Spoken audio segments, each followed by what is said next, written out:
Hey everyone, welcome back to the channel. So let's get this video started. You all saw the title already, so you know what it's going to be about. Why did I go from being a reasonably well-known session musician for about 20 years, sax player, electric guitarist, to then throwing it all away and becoming a derivatives trader and eventually a tech entrepreneur? But before I get into it, please click the subscribe button and the little bell notification next to it, because you don't want to be the last one to know when I upload a video, right?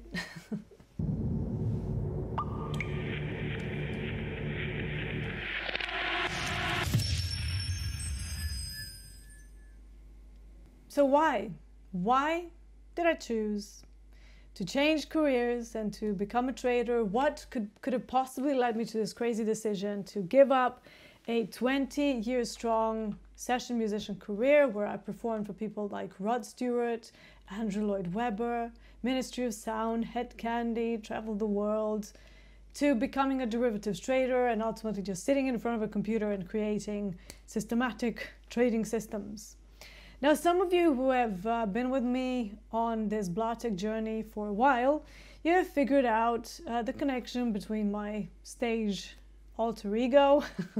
I'm not going to start all the way from 1980, the year that I was born, but instead I'll start from the credit crunch of 2008 onwards, because that was the year that kind of had a dominoes effect on my future decisions that will bring me to my current life. You see, when the credit crunch happened, I was actually in Florida. I was working on some songwriting with a producer who worked with Rihanna, but who also produced a Lauryn Hill, Miseducation of Lauryn Hill album. And he was also into trading himself, bizarrely enough. So we kind of had a chat. And, you know, I was always intrigued by the markets. And I lived in Canary Wharf at one point, sort of in the beginning of 2000s in London. So I knew a lot of bankers, traders, software engineers who worked for banks. And some of these people knew me quite well. So a few of them kept suggesting to me that I would be quite good at trading because of my self-discipline, both as a musician, but also as an athlete. Now, when I came back from Florida, the stock market crashed like 1 week later. And my partner, who was working at a bank at the time, he lost his job. I was still doing reasonably well as a session musician, but even then, it just involved a lot of travel. You know, to give you an idea, I was typically away from home about 3 to 4 times every week doing gigs in other countries. And after the credit crunch, it all started to change. So first, there was like a minor pay cut in performance fee, under the guise of, oh, it's just how much this gig is paying. The next thing that happened is that they started putting us on really cheap flights that would go kind of around the world before you could reach your intended destination. And typically these kind of flights would leave at like 3 a.m. in the morning, like some ungodly hour that was just very weird. So instead of spending, you know, let's say you're going to Italy. So instead of going like 2 to 3 hours on the plane, you'd be looking at like a 7-hour flight with a 3-hour layover in the middle of nowhere, and obviously nowhere to sleep, nowhere to rest. So by the time you'd actually reach where you need to be, you know, we were already awake for about 24 hours and really tired. And I don't know about you guys, but I don't sleep on planes or on buses or on vans. I just don't sleep. So fast forward a few more months. So now I'm constantly tired. My performance fee has now been cut in half. Partner's still out of work, cannot find the job because it's the credit crunch, no one's hiring. And then I started to take more and more gigs.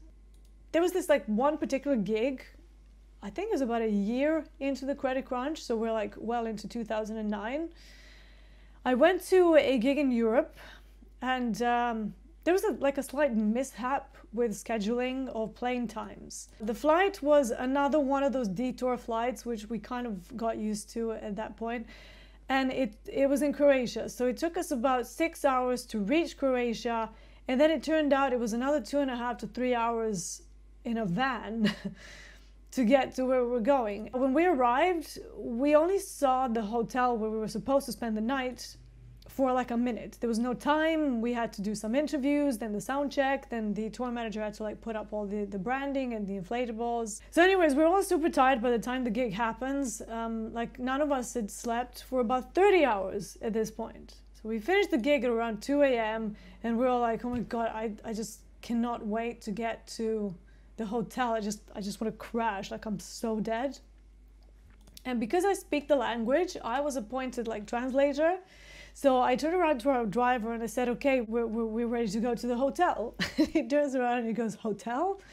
No, we're going to go back to the airport. The plane leaves at 5 a.m. Like we're going to miss the flight otherwise. And I thought, like, no way, this is just not right. He must have made a mistake. It's the next day at 5 p.m. It couldn't possibly be on the same day at 5 a.m. Turns out he didn't make a mistake.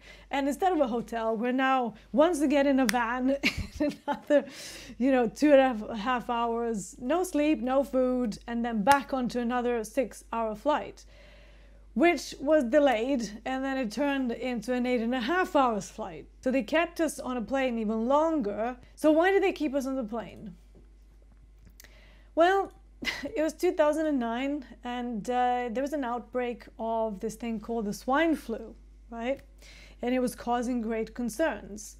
Some people died from it because it was a very, very difficult flu to deal with, and even a few healthy people have died from it. Unbeknownst to us, there was a guy with swine flu on our plane. The decision was made to let everyone go in the end. They weren't entirely sure whether it was swine flu or not, and they couldn't test for it there and then. But we were told to try and go home and limit the exposure and contact with others. We all kind of just brushed it off. It's like someone with, sneezed, and they're all kind of panicking. And I went home, I passed out, I kind of slept for about 15 hours straight. And then, the whole limiting contact with others was not possible because the very next day I actually had a gig at Pasha, London, which was still open back then. And I still felt a bit weak from the whole trip. During the final set, which was around kind of 4 a.m. in the morning, it was a late gig. And I started to feel a little bit dizzy, a little bit faint, and I was like, I'm probably still tired from the fact that I hadn't slept for like 50 hours. So I took a painkiller and kind of pushed through it. The next day, I woke up into like the worst possible flu you could ever imagine. And yes, it was the swine flu. Now the problem with swine flu is that it's not as severe as bird flu. Like people seem to think that once you get it, like you're done for. It's not quite that bad. As you go into the second week of the flu, you're supposed to start getting better, right? But unfortunately you don't get better, you get worse, and then it just carries on for another week after that. So the fever and like really painful cough, they lasted for 3 weeks straight, during which time I couldn't eat anything. And I've lost about 7-8 kilos, which on someone who's my frame and my size, it's a lot. Especially considering that I wasn't, I was like normal weight before the flu. And I'm only 5'1". I'm a very small woman. So, and I don't weigh that much anyways. So losing 7 to 8 kilos was literally like life-threatening. And then another thing that started to happen towards the end of the second week is that my joints started to hurt like really badly. Later I found out that I came down with something that's called inflammatory viral arthritis. And what happens is that the flu virus gets into your joints. So that pain like just carried on for another 6 weeks. I was waking up having to just take like codeine tablets just to get out of bed. From that point on, I really feel for people who suffer from chronic arthritis pain. It's awful. It's like nothing really takes it away. Even something like codeine was only taking the edge off just to make it bearable enough to, be able to even function.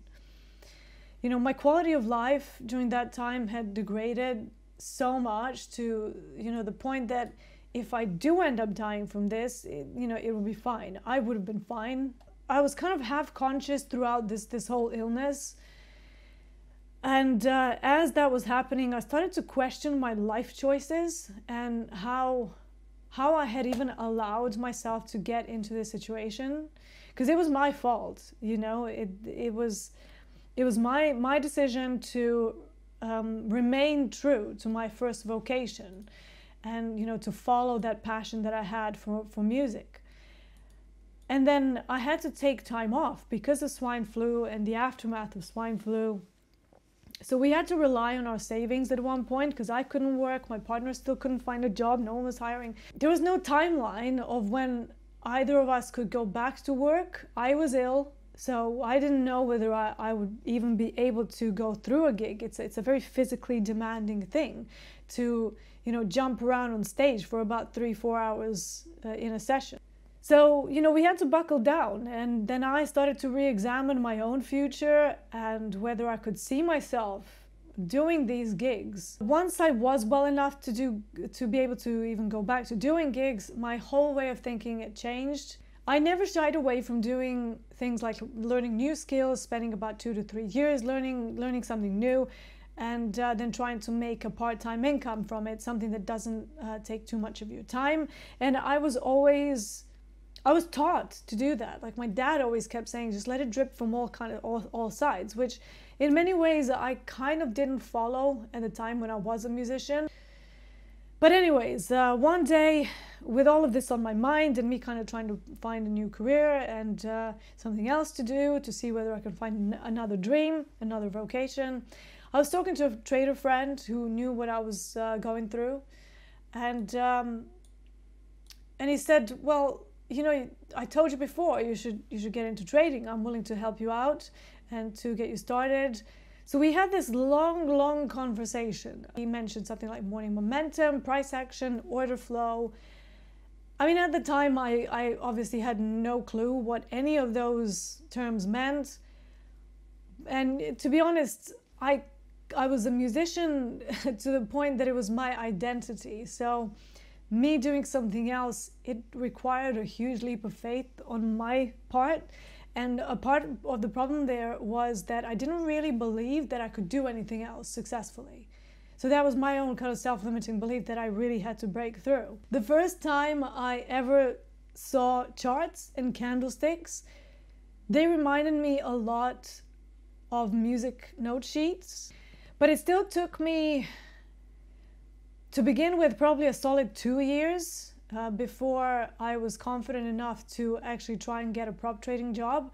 And we're talking 2 years of 10 to 12 hours a day, looking at the charts, journaling, seeing what worked, what didn't work. I was fortunate enough to have some savings and to have that amount of time to spend honing my trader skills. I am fully aware that many people don't have that luxury.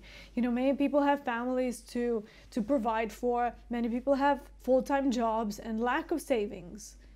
So maybe that's not, you know, that's not an option. So if it took me 2 years, you're probably looking at more like 5 to 6 years to get the same level of skill. And the reason why I created and wanted to put out something like the professional development program out there is because it does cut the time from you bumbling around by yourself, and why I don't want to charge more for it. Some companies want you to shell out anywhere from $15,000 up until $25,000, and yet you don't get the full story. Students and traders who are going through the professional development program are constantly emailing me. They're constantly telling me, Dee, you need to put up the price. Do you even know what you're giving away? I do know, guys. I am aware. But I'm not here to solely make money off people paying me for courses. I ultimately want to create my legacy. I have no children of my own by choice, okay? I like animals.